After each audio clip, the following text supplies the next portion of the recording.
Bonjour, imaginez vous laisser conduire par votre propre voiture, plus besoin de regarder la route ou de tenir le volant.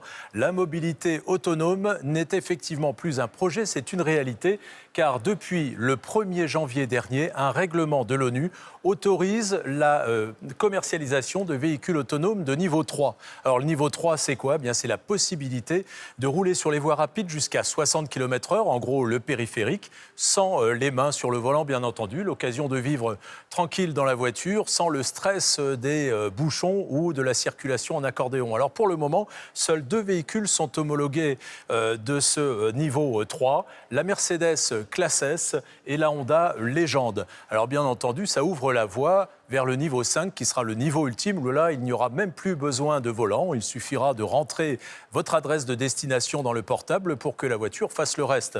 Alors il faut que la voiture autonome ait des yeux et des oreilles et donc elle est truffée de capteurs et on découvre des nouveaux éléments encore assez méconnus comme le lidar qui est une sorte de scanner laser ou le modular qui est une caméra équipée d'une intelligence artificielle qui permet bien sûr d'anticiper beaucoup de choses. Eh bien ces systèmes sont français et je vous propose de rejoindre le spécialiste français de ces systèmes. Bonjour Geoffrey Boucaud, vous êtes directeur de recherche et de développement et de l'innovation chez Valeo. Expliquez-nous en fait à quel point cette voiture autonome est déjà prête. Merci pour votre accueil. Effectivement, c'est une révolution et c'est le développement, grâce à ces premiers véhicules, d'un véhicule de niveau 3. Qu'est-ce que ça veut dire ? C'est en fait une capacité, dans des situations comme vous l'avez décrite, de pouvoir en fait s'enlever cette pression et puis tout simplement être les mains hors du volant et regarder la route simplement en étant quand même un peu attentif pour pouvoir profiter de ce moment qui est permis par les fonctions de plus en plus autonomes. Et ça, c'est permis par Valeo, grâce notamment à ce capteur que vous montriez tout à l'heure, qui s'appelle un lidar. Voilà, je le mets dans le bon sens. Donc comment ça marche concrètement ? Ça regarde, ça scanne, ça fait quoi pour que la voiture, du coup, réagisse à la place du cerveau de l'homme ? Alors, ce qu'il y a de formidable avec un capteur qu'on a développé chez Valeo ces dernières années, c'est qu'en fait, donc, ça va envoyer de la lumière, et puis la lumière va revenir, et en fait, en fonction du temps de déplacement de la lumière, on va pouvoir en déduire une cartographie en 3 dimensions de l'environnement dans lequel vous êtes. Mais tout se déplace aussi dans cet environnement. Exactement. Donc l'idée, c'est qu'on a cette cartographie en temps réel. Donc il y a à peu près 25 images en permanence là, par seconde qui permettent d'établir en permanence une nouvelle cartographie toujours précise et surtout à très, très grande distance. L'idée, c'est qu'on puisse anticiper tout ce qui se passe et avoir une cartographie tout autour du véhicule. Pas uniquement juste devant, mais effectivement dans tous les endroits où il peut se passer quelque chose. Est-ce que c'est vraiment sûr ? Parce que le cerveau humain, a priori, est un peu plus efficace. Il est normalement à l'affût de tout. Est-ce que finalement, ça, c'est plus à l'affût encore qu'un cerveau ?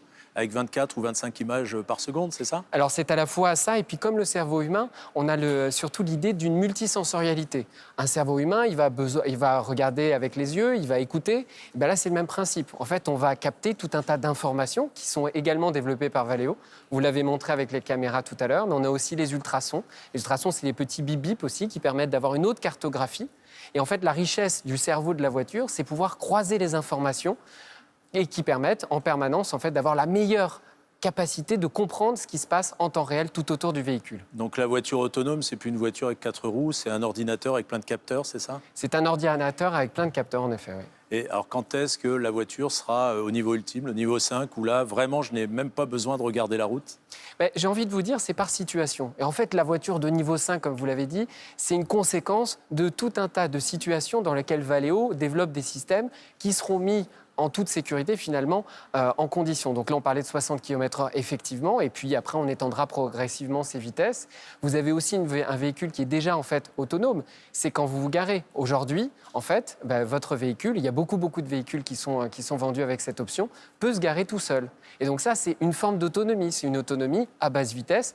Quand je rentre chez moi, je sors et la voiture peut aller se garer toute seule. Donc finalement, c'est un peu une situation où il va y avoir plein de situations où la voiture est autonome et à la fin, vous me direz, oui, en fait, la voiture, elle est autonome et c'est l'impression que, par morceau, cette voiture est autonome.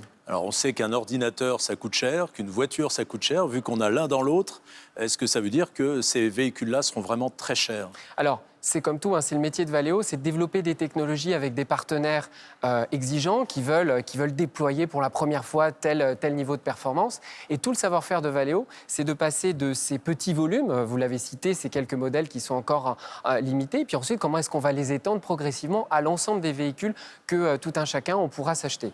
Eh bien, en fait, c'est vraiment le modèle de Valeo qu'on a fait depuis ces 30 dernières années au moins, dans lesquelles on prend ces technologies et ensuite on les déploie. Alors, qu'est-ce qui était pas très cher au début et qui se retrouve pas cher aujourd'hui, par exemple? Ce que je peux vous dire, c'est pour vous donner une idée de l'accélération de ces modèles, et pour autant, ça ne se verra pas dans le prix. En 30 ans, on a construit, alors avec les ultrasons dont je vous parlais tout à l'heure, avec les caméras, avec les radars, on a produit et envoyé à nos clients constructeurs automobiles à peu près 1 milliard de ces capteurs.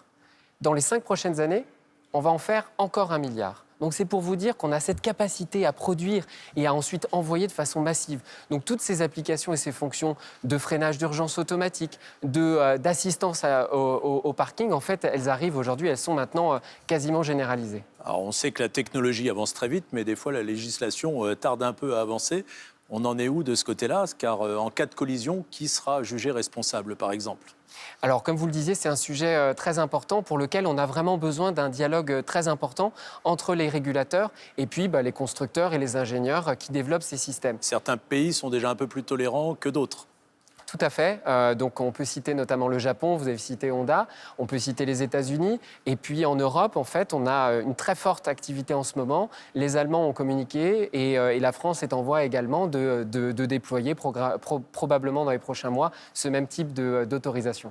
Et concrètement, comment on peut être sûr qu'il n'y aura pas d'accident, qu'on sera tranquille, on pourra dire à la voiture, vas-y, conduis-moi là-bas, et je vais bien, je suis tranquille, ou on aura tous très très peur dans ces objets roulants? Comme je vous le disais, c'est vraiment l'objet pour Valeo, c'est de déployer des systèmes qui sont sûrs et qui sont déployés où on croise l'ensemble des informations. C'est un peu comme dans l'aviation, en fait. Voilà. On a ceinture et bretelles, c'est ça. Il y a des redondances. Exactement, et qui sont ensuite en fait déployés dans des circonstances et des situations qui le permettent. C'est la raison pour laquelle la législation, en fait, le limite aujourd'hui typiquement à une vitesse de 60 km/h. Et là, l'ambition, c'est pour quand et pour quelle échelle? Vous pensez qu'on peut avoir tout un parc automobile autonome sans plus avoir de conducteur et finalement de perdre aussi ce plaisir de conduire quand on n'est pas dans les bouchons? Alors, c'est toujours le sujet. C'est nous, on déploie des systèmes chez Valeo qui ont pour but d'avoir la sécurité au cœur de nos systèmes. Donc, c'est vraiment l'objet. On se lève tous les matins, toutes mes équipes de recherche se lèvent pour pouvoir déployer des systèmes qui sont de plus en plus sûrs. Donc, j'ai envie de vous dire, nous, on a envie de les déployer. Et puis là, on a dans nos cartons les générations d'après qui permettront un jour d'avoir ce rêve.